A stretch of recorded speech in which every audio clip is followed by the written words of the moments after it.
14, and it was a bit of a snowy wasteland. We were at the back of Canatech Park, and we thought no one is ever going to come here. I sure hope those bearded hipsters from downtown make the trek to find us. And the really cool thing is, weekend after weekend, it's a lot of people. I mean, we see people from all over town, but Absolutely. It's a lot of people from this neighborhood who is a point of pride for them to have a local craft brewery. They come in, like, a lot of them are like, I think our core customers probably like cool moms and dads. Yeah. So we got like baby in one arm, empty growler coming back in the other. We're like their Saturday errands. And for us, that's really cool and kind of unexpected, but people are making that effort that you're talking about. Well, I mean, you're really close to the brand new Sensplex as well. Doesn't hurt. Certainly doesn't hurt. I mean, there's beach volleyball courts here. There's soccer fields in front of us. I didn't know you were so close. So, I mean, I play hockey there all the time. I was there last night, and I think I'm going to have to talk to the boys about starting to make our way over here. Yeah, it's just a short trek across the field, right? Has Brad from Brew Donkey helped you out as well? Like, coming out here and introducing people to this end of town and...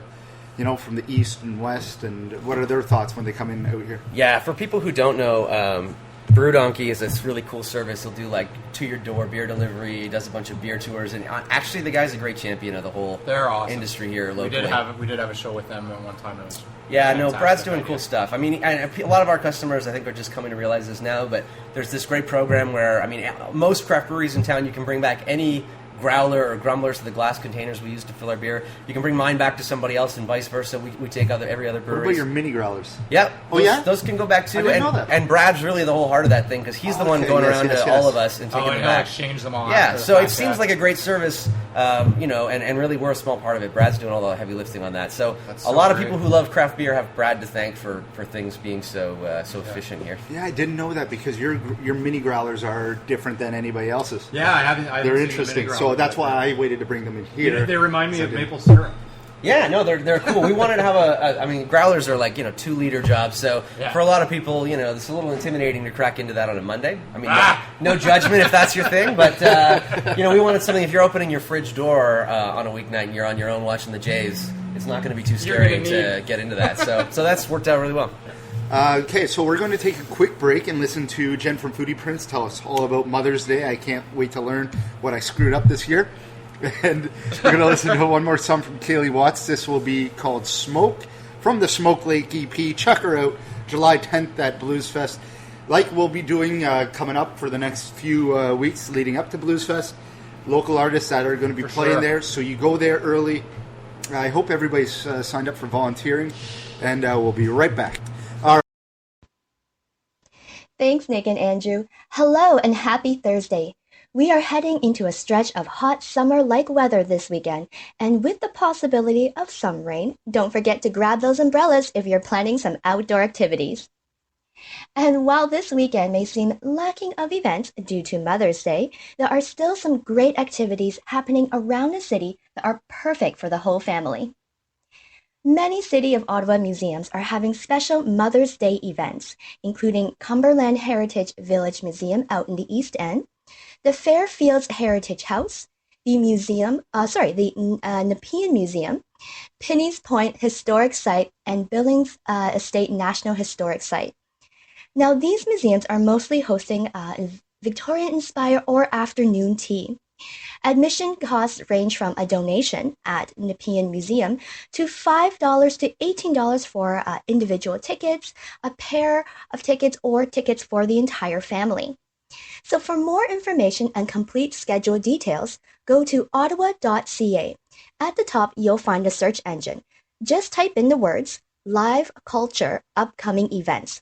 This will get you directly to the site listing the various museums much faster. If you have a young family, consider then the Ottawa International Children's Festival being held at LeBreton Flats at the Canadian War Museum. There are all kinds of fantastic activities, including games, live theater, a scientist in school tent, various kinds of exhibitions, and other art activities. For ticket prices and schedule, you can go to ottawachildrensfestival.ca. There will also be plenty of food vendors on site, so be sure to carry cash. Okay, if you haven't made any reservations for Mother's Day and you want to take your mom or your grandma or someone important to celebrate this special occasion, well, I'm here to tell you that you need to get moving. Many restaurants are either completely booked or filling up fast. Mother's Day brunch is usually the busiest time of year for restaurants. Now, if you cannot find anywhere to make a reservation, then why not head over to the Tulip Festival? Opening weekend starts this Friday and runs until May 18th at Dow's Lake. Imagine having afternoon tea in the midst of all the beautiful tulips that are currently in full bloom.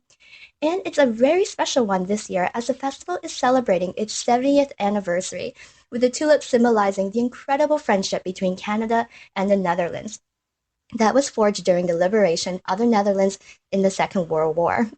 At Commissioners Park, so that's located right at the corner of Preston Street and Queen Elizabeth Drive, there is a daily high tea that starts at 11 a.m. to 2 p.m. And this could be a really great way to celebrate Mother's Day a little early, so you can go this Friday or Saturday. Enjoy tea time in their exclusive VIP tent. Now, tea includes tea, sandwich, and sweet selection, and tickets are $25 each at the door. Or, on Sunday, you could take your mom to the Royal Tea Party at the Liberation Cafe and Concert Stage in Commissioners Park. It starts at 11 a.m. to 2 p.m. And again, there's a tea, sandwich, and sweet selection. But this time, you'll also have live entertainment featuring Tuxedo Royale. Tickets are $20 per person in advance or $25 at the door. And as always, for more information and schedule details, visit www.tulipfestival.ca. And that's it for today. Enjoy the rest of your week and have a great weekend. Smoke,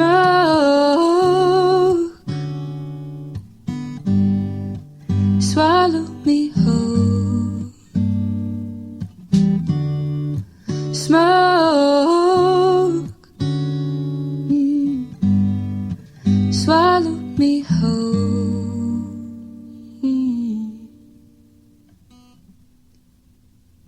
The echo from your cedar ribbons sprouted my song among the wild. The silence spoke to me splendor. I found purpose as a child. And your smoke poured from my throat. Ooh.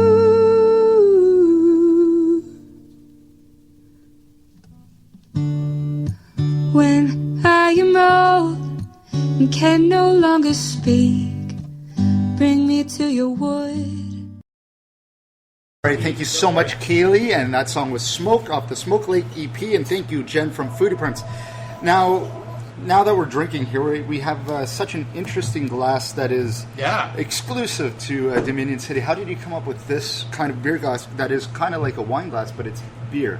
Yeah, so, I mean, this glass, I don't know, some marketing guy did a great job because it's sort of branded as the world's greatest beer glass, and I guess it can Is it really? It can Nice. incredibly carry that banner, I guess. So it's, you know, for people listening in, it's a stemmed glass with a big bowl and kind of like a tulip top to it, and Yeah, the it deal almost looks like a tumbler wine glass. no, we get asked about them a lot, and the reason we chose them is because, you know, for sensory analysis in wine, a lot of like wine shows or, you know, wine judging, there's a glass for that that's supposed to be sort of the standard to use to be able to get the full effect of what you're drinking. Right on. These guys are Italian glass makers who teamed up with a German company that makes them, and they spent years trying to make the same thing for beer. So that's what this is, and, you know, for us, That's it's just awesome. kind of a cool thing to have around. They're not easy to come by, and a lot of our customers seem to really dig it. So That's really cool. And what about the label? I'm just noticing now you got 3 maple leaves. That's a great, obviously Canadian company.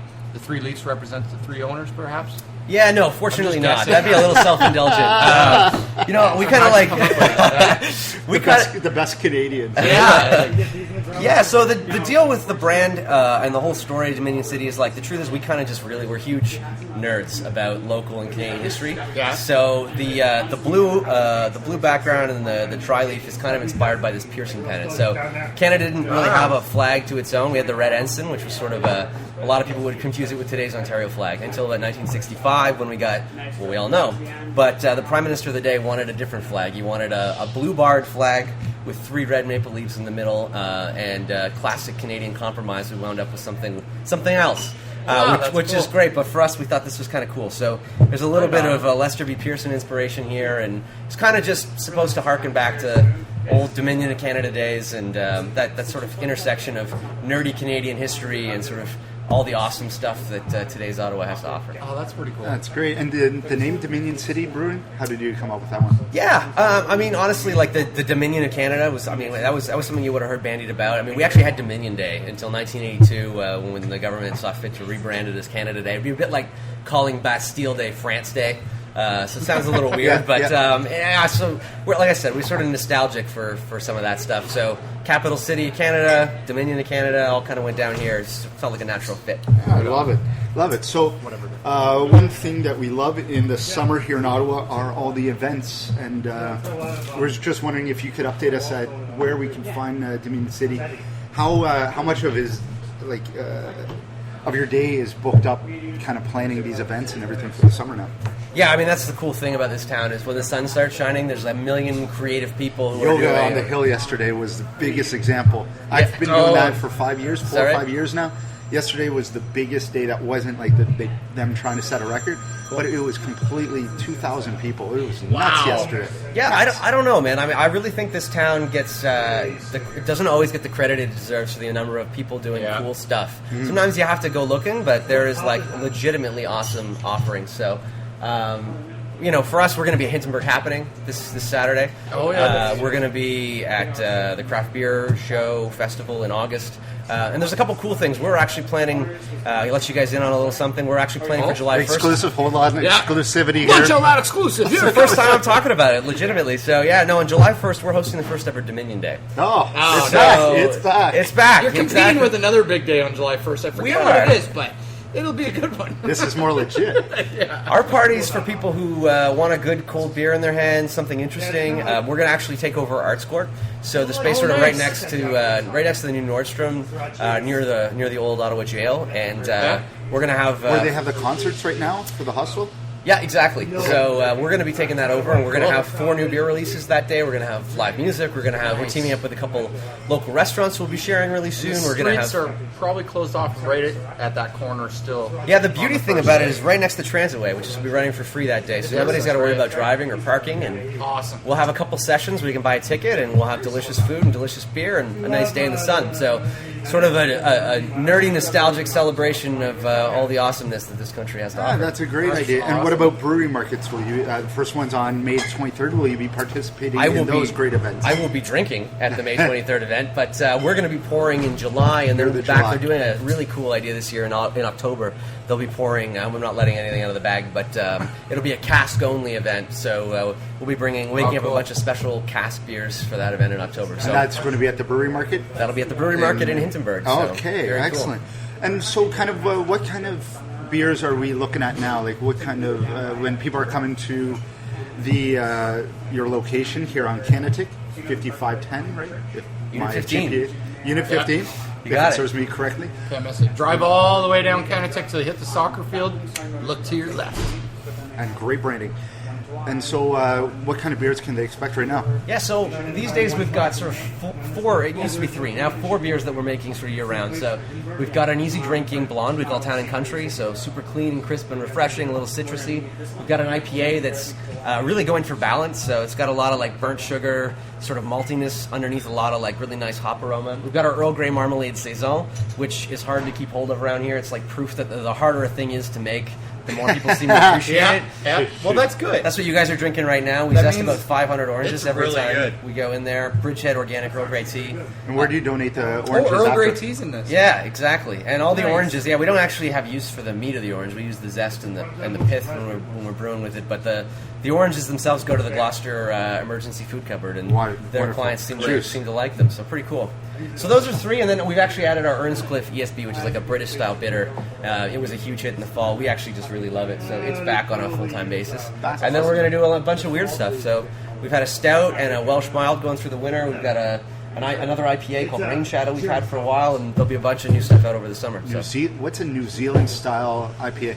So a New Zealand style IPA is a really simple malt bill, hopped with some pretty aggressive New Zealand sourced hops. So Azaka and Rakau are 2 hops that are kind of hard to come by. They're both Maori words. Yeah. Big earthy bitterness and some sort of tropical. You're bringing them in from New Zealand? Yeah, exactly. Wow. So we made a special one-off batch of that, and it's been a hit around here. So any thoughts on? I don't know why I always ask this when we talk with brewers, but any thoughts of growing your own hops?